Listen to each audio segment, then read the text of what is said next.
한국은행이 경제 상황이 얼마나 좋지 않다고 봤기에 기준금리를 다시 역대 최저 수준으로까지 내린 걸까요? 일단 세계 경제가 전반적으로 다 좋지 않습니다.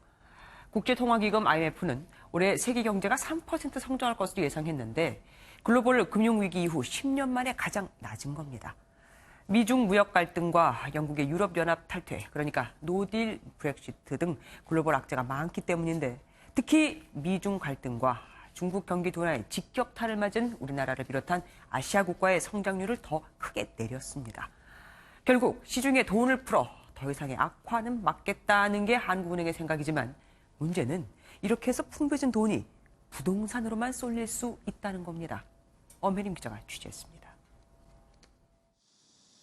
지은 지 5년 된 서울 마포구의 대단지 아파트. 지난 5월 10억 5천만 원이던 80제곱미터 아파트가 최근 13억 원에 거래되며 가파른 상승세를 보이고 있습니다. 계속 올라요, 지금. 신축 아파트 위주로 계속 오르고 있어요. 가만히 있어도 오르는 현상이 나타나는 거죠. 분양가 상한제로 신축 아파트가 귀해질 것으로 예상되자 갈 곳 없는 유동자금이 서울 아파트로 더욱 쏠리고 있습니다.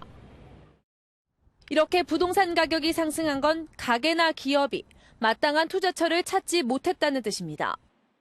실제 예금금리가 1% 초반에 불과하지만 올 들어서만 정기예금에 55조 원이 몰리는 등 시중에 돈이 돌지 않고 있는 겁니다. 이런 상황에서 기준금리까지 인하되면서 불안한 주식시장보단 부동산 시장으로 돈이 몰려 집값 상승만 부추길 수 있다고 전문가들은 내다보고 있습니다. 건전한 소비나 투자로 흘러가지 못할 경우에 자금이 이제 부동화가 돼서 자산시장의 버블을 유발할 가능성도 있습니다.